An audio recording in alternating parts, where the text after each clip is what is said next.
Welcome to the first new episode of Run and Gun Brooklyn. Yes, of Run and Gun Brooklyn. I wanted to sort of plant the flag on what this new channel will look like. It occurred to me, and most of the 800 and change subscribers that can attest to, that in the past, the idea of ethical filmmaking has surfaced, prominently in many of my videos. I talk about it, I teach it, and I expect it from the people around me. However, ethics isn't just a word, it's the word.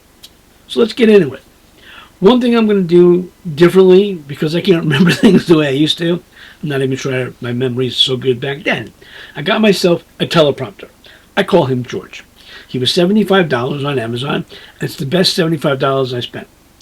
However, the way I'm going to use it is to sort of remind me of the next thing I want to talk about.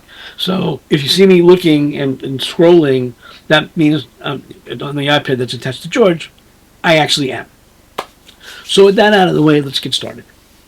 Over the past few months, I've interviewed rabbis and activists and academics, journalists and public figures. And the question people keep asking me is, how do you get these people to talk to you? How do you get them to trust you? Well, it's not your reel, and it's not your resume. It's ethics. And what does ethics mean? Well, let's start how I define ethical filmmaking. And you've heard me speak about this like lots and lots of times. For some of you, it will be new. Some of it won't be. We don't do gotcha journalism. We don't take quotes out of context. And we have no hidden agenda. So let's dig into those three things. So the first thing we're going to talk about is trust your currency. And we're going to just stop this for a second so we can talk about that. Your currency is basically you. And very often, you enter the room before you do. And what that means is that when you're making documentary films and people sort of know who you are, or at least you've been doing it for a while, people talk about you. And I can tell you that on this film, on After Never Again, I had a very interesting experience 2 weeks ago. I was interviewing a really well-known person who is very much involved in disseminating and discounting propaganda on all levels, and they're amazing. And I actually saw them on YouTube. They had a video, and I reached out because I thought they would be very good for the film. They're very good at taking apart propaganda and misinformation. And what I didn't realize that when they said yes to the film, they only said yes to the film because they reached out to somebody else who was in my film, another well-known person, and said, this guy just got in touch with me. Should I be in his movie? Did you vet him? And they basically said to them, oh yeah, we vetted him deeply, and he's legit, and you should do his film. Now, I didn't know anything about this, and I only found out about it after we did her interview. So you enter the room before you enter the room. So what does that mean? It means that don't be an asshole. Don't do things that would make somebody not want to recommend you or be in your film. It's a very small world, and particularly if you're operating in a particular realm of whatever your film happens to be. If it's academics, if it's science, if it's the arts, whatever it is, the people that you're talking to all know each other. I promise you. And they talk, as I just found out. Particularly on this film, I've had a lot of people call other people to see if I was legit. And it was interesting. When people talk about you behind your back, it's good, but if you're not ethical, it could be bad. I feel like I'm rambling, but the reality is that you do walk into the room before you walk into the room. So keep that in mind. As you're going about your documentary career, don't burn bridges, don't overpromise, and don't not deliver on promises that you make. If you tell somebody, you're going to be at their house at 2:00, well, be at their house at 1:45. Okay? If you tell somebody that, okay, I'm going to talk to you, and when we're done and the movie is ready to come out, and you can watch it before it comes out, don't not show them the film. That's the best way for somebody to say, this guy screwed me. He told me he was going to do this, and then he didn't. And now the movie's out there, and I didn't want it to be in. And that happens. It happens sometimes. So don't overpromise, but remember that your name, your reputation, that's your currency. Good currency, people will talk to you. Bad currency, no one will talk to you. And I promise you, that is this world. The other thing that she told me after we finished the interview was that she felt really comfortable with me and the way that I asked questions, that I didn't have an agenda, that I didn't, it wasn't like, and question one, blah, blah, blah, question two, blah, blah, blah, question three. I let my subjects, my interviewees talk. I basically say, and this is exactly what I say. I say, tell me who you are, what you do, and then, boom, tell your story. And then I will guide it with questions, but I just let them go. And the more you let them go, the more comfortable they get. And she told me, she said she felt really comfortable with me. And she actually compared that to an interview that she did a couple of weeks ago where it wasn't anything like that. And she felt that the director was not sensitive to her or to her story and kept pushing for things that he wanted, but not really what she was willing to give. And the more he did that, the more she shut down. So she gave him exactly what he asked for and no more. Whereas I got amazing stuff and a compliment. So, be aware of the people you're working with.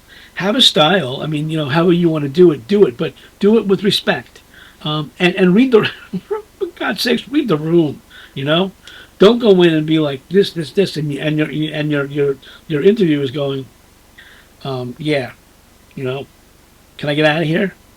Read the room. The other story that just happened, which also goes to ethics, is that I found an organization that I thought would play really well with the film. It's actually a really good story, a really good feel-good story that I thought would be good for the end of the film, because you don't want somebody to leave your film and want to open a vein. That's not good for anybody. So I try to have positive sort of wrap-ups at the end of the film. I thought this would be a good one. So I reached out to the guy in charge of this, who happens to be down in D.C., and I knew I was going to be down in D.C. This just happened. I was in D.C. last week, and I hope to actually set up a time to go and interview them at their place, because I thought it was a really good story. So I reached out with an email, like I always do, and told about the movie and me and everything else, and they wrote me back and said, oh, they're very interested, but... And then there was the list. There was the list of, we have to be able to control what is said, we have to be able to control the edit, we have to be able to control how it looks, and all these things. And I can tell you why these are all red flags for me in a second. But then, on top of everything else, they asked me for an honorarium or a donation to their organization. So let's go back to the red flags, and then we'll get to the donation part afterwards. When we made Outcast Nation, we had some wonderful, wonderful partners that we worked with. Really important organizations within the homeless world in New York City. We had Covenant House, we had The Door, we had New Alternatives for LGBTQ, we had Housing Works, and I understood that they're letting us have access to something that most people don't get access to because it's within the homeless youth world, and obviously so.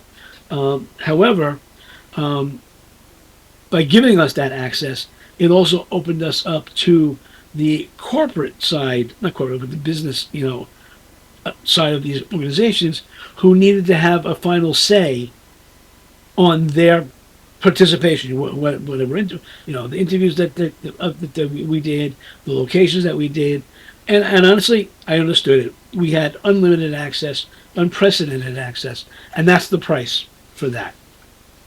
It was, everybody said yes. We got green lights across the board. Movie went out, no problem. However, these red flags really had me going, okay, I'm going to be at the end of the film, and like, oh, could you take out this word, or can you put this word in, or you can fix this? No, I don't do that. That's not how I make movies.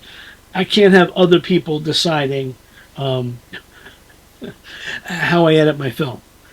So I wrote them a very nice email, but I said, I appreciate your interest, but your what you're asking does not fit with my independent documentary filmmaking style and my ethics. I can't have that. The other side of that is we never, ever pay somebody to be in our film.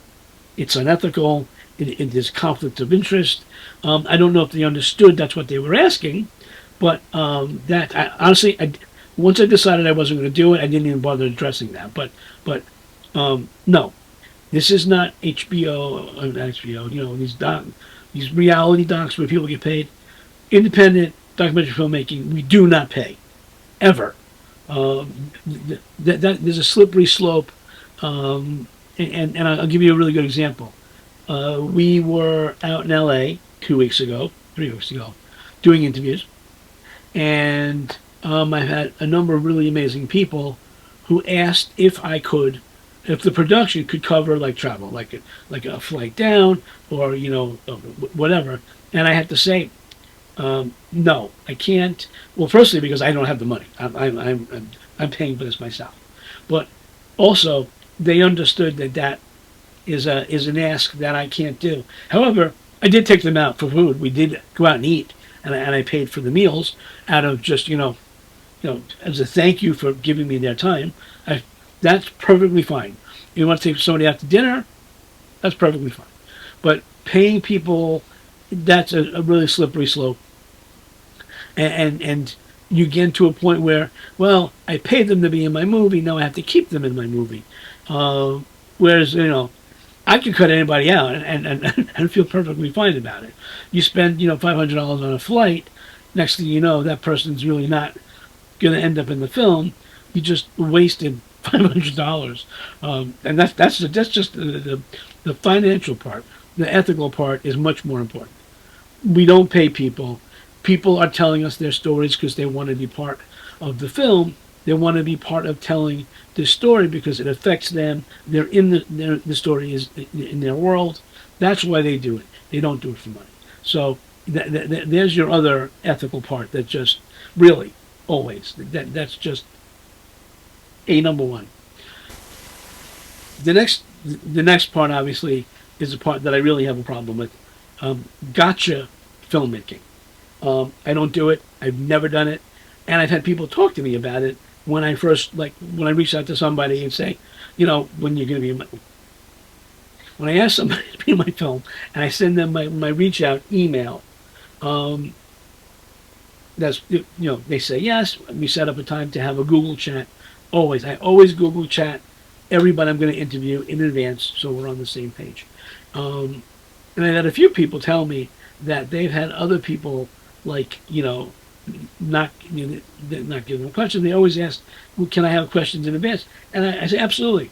I'm not necessarily going to ask the questions in order or ask those questions, but we'll talk about all the stuff. I always give people the questions in advance. It's not even an option. And this relates to a conversation I had on Reddit. We're doing Reddit, and I'm in this documentary filmmaking subreddit, and somebody put up, do you give the questions to your subjects in advance? And to a person, everyone said, of course. There's a benefit to them having the questions in advance because they can think about the answers. They can actually get more stuff than just like this. One idiot. I'm going to call him an idiot because I'm pretty sure has never made a documentary film. Answer was, oh no, I never give them the questions because I like to see the look on their face. You mean the look of go F yourself? Honestly, I can't even imagine. I've made 6 documentary films, and I'm on number 7. And I can't even imagine ever doing that to anybody that I've interviewed. I've done hundreds of interviews, and to see the look on their face when you gotcha them, no, that's not ethical documentary filming. I don't know what that is, but everybody in that Reddit, that group, destroyed this guy. Absolutely called him out. And I'm sure this is somebody, one of these armchair, you know, filmmakers on YouTube and Reddit, who've never actually done anything. We never, ever, ever do gotcha filmmaking. We don't ask questions that we haven't talked about. Also, then you get into the realm of asking people questions that maybe they don't want to answer. Maybe, there's a thing that if it's a public person, maybe there's something in their past that you know about. If they want to talk about it, they'll talk about it. But if they don't want to talk about it and you bring it up, you lost the game. You're done. They're going to close down. They're not going to give you the stuff that you want. If they know the questions in advance, 9 times out of 10, not only will they give you all the stuff that you want in those questions, obviously, and I do mine more conversationally, but I get all that information, but they're going to give you more. Because they're going to be comfortable with you, and those questions are going to spark more stuff that they remember and that they want to talk about. Giving questions in advance can only help your film. Not giving questions in advance make you look like a jerk off, and nobody's going to talk to you. And all of this falls into the line of your reputation. Your reputation enters the room before you do. And if you are a gotcha guy, if you are a disrespectful guy, if you are a guy with an agenda, people are going to know that. And when somebody says, hey, by the way, this guy just called me up to be in his film. What do you think? They're going to be like, yeah, right. No, you don't want to go there. And you don't want to be that guy or girl or person or woman or man or whatever. You don't want to be that guy. You want to be the guy that goes, oh, yeah, amazing. The guy's professional. He's the real deal. Do his film. And that happened on this film because I made six documentaries where everybody that I've ever worked with has been happy and loved the film and loved what we did. I've never had a complaint because I treat people with respect. I mean, it's not hard to be good. It's much harder to be a jerk off, I think. And respect. If you don't respect the people that you're working with, then you are in the wrong business. And if you don't respect the people that you're working with making documentary films, people's lives, people's real lives, they're giving you access to their lives. If you think that they owe you anything, then you need to consider your options because you're in the wrong game. This is all about establishing relationships. I actually am friends with people from my documentaries. At least one person for every documentary I've made, I'm still in contact with. Because that's who I am, and that's how I do what I do, and that's why I keep doing what I do, because I'm not a jerk.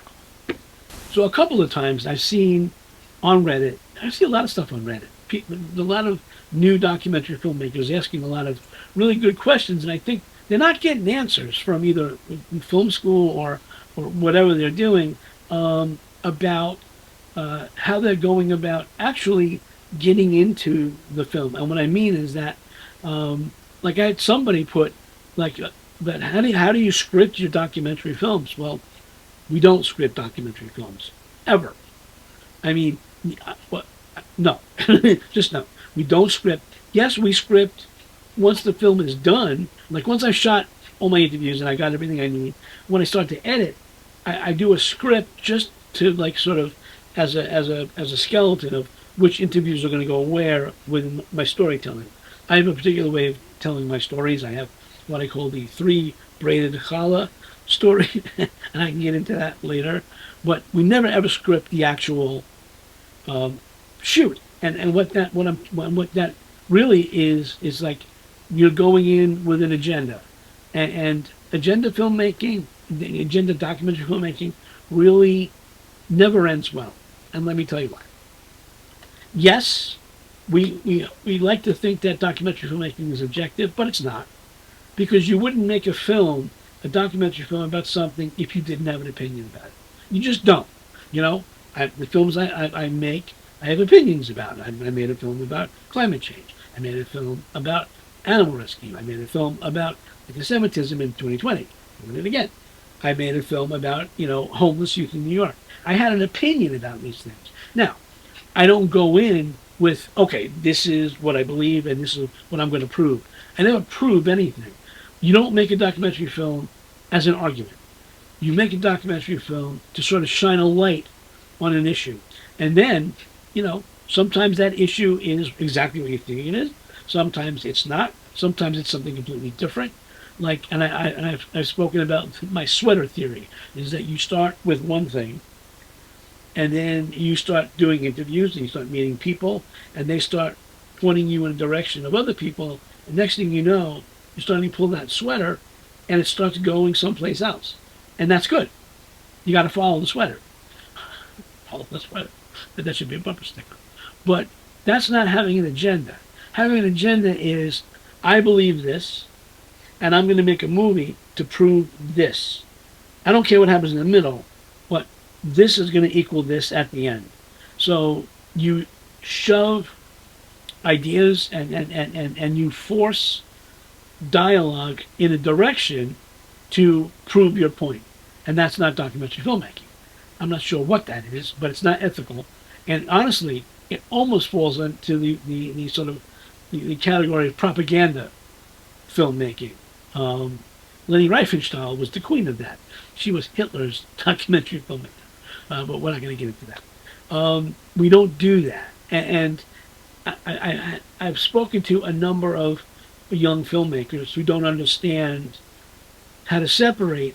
I want to make a film about this, and I want to show this, but then they haven't made enough films. They haven't done enough to understand that when you start with this, the idea is to, okay, here's the thing, and watch it grow and expand and change, so that what you get here is infinitely more interesting than what you started with here.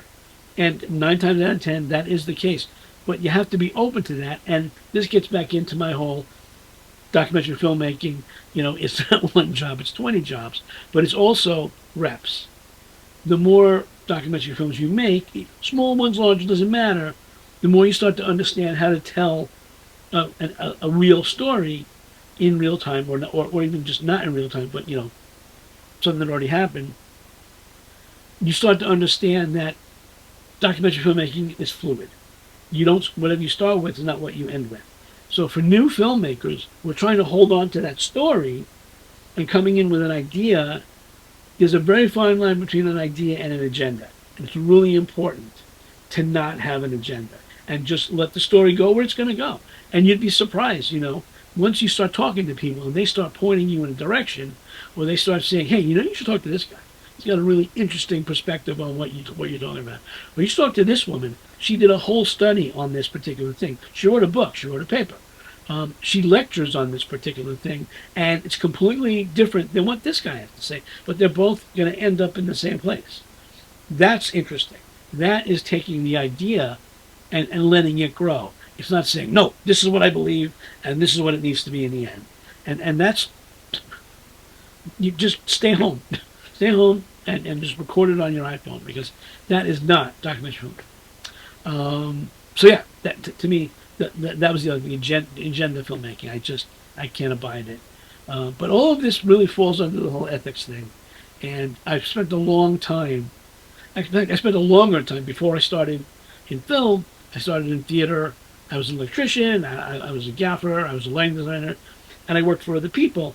And not all those people were ethical, and not all those people, I felt, treated their crew, their stories ethically. And I always said that if I ever got to a point where I'm going to be the creator, I'm not going to behave that way. And I never did. And I started making I started making films in 1997. My first short film in 1997. But when I started making documentary films in 2012, when I made Rescue Brooklyn, my idea was to tell stories, tell truth. Well, when we talk about truth now, we get into a little gray area, because what's considered truth these days shouldn't be gray area, but it is. But telling truth, telling stories, telling real things.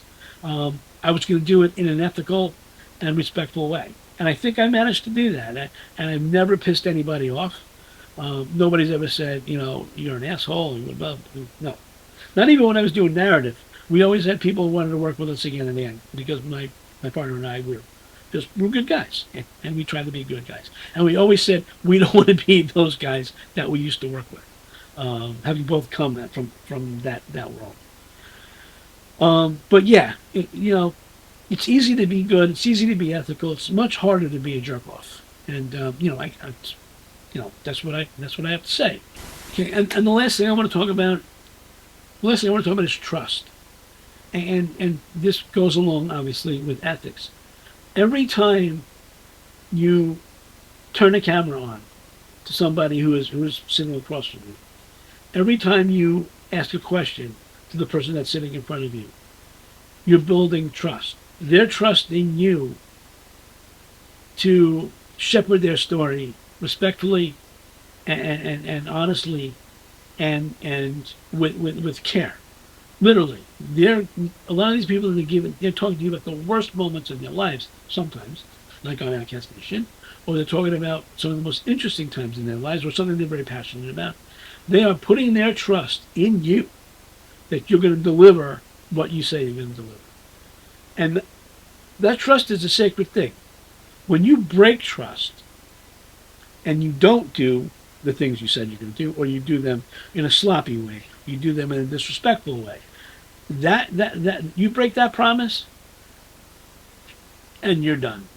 Because all you have is your reputation going forward. And like I said, on this movie, I have a whole chain of people that were basically, I met a person, then they introduced me to another person, who introduced me to another person, and then who introduced me like 10 other people, who introduced me to 2 other. I mean, this was the chain of people, how I got 50 people to be in After Never Again. I have 50 interviews that I've done. And the reason is because every one of those people on that ladder said yes and recommended me to the next person. That's because they trust me. I have a reputation, and it's not about your reel. It's not about, like I said before, it's not about your resume or any of that stuff, because that's paper. Word of mouth is always going to be the thing. And if you break trust, that one time you don't deliver or you're disrespectful, then you know what? You're done.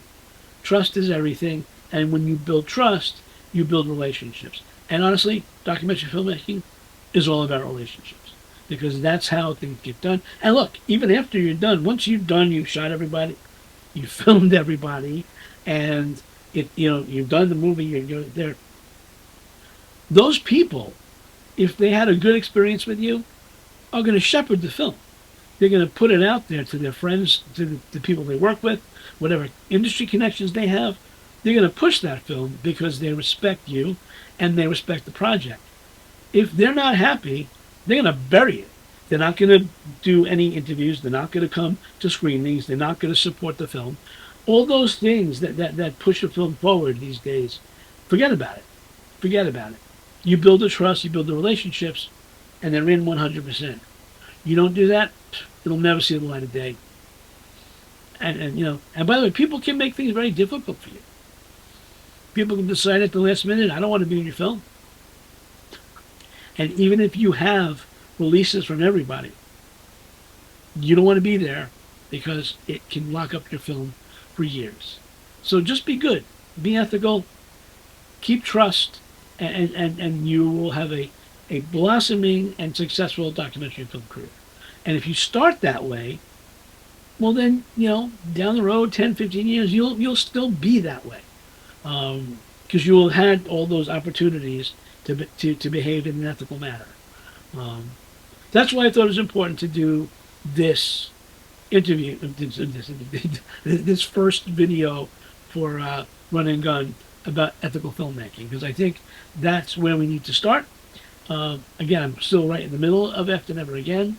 I've got a little bit more shooting to do, but we're about to get into. I already started editing, actually. I'm like an hour into the edit, but we're really going to get into post-production next. But yeah, ethical filmmaking. So the next thing is going to be my trip down to DC. I filmed a little bit, not as much as I wanted to. I got great footage, and I'm gonna talk about being down there and filming at this conference and using our brand new DZO Pictor 50 to 125. It's in the back there. Zoom lens. I use this for the whole thing. And not only is it an amazing lens, and thank you DZO, thank you Gloria at DZO, but it so matches my seven artisan primes. It's amazing. They both sets have this vintage quality. I keep saying it's got those like the ingenue quality that the Maisel brothers and D.A. Pennebaker shot with. And you'll see it on that side. I got footage to show, stories to tell. But anyway, that's it. And as we're saying, see you on the road.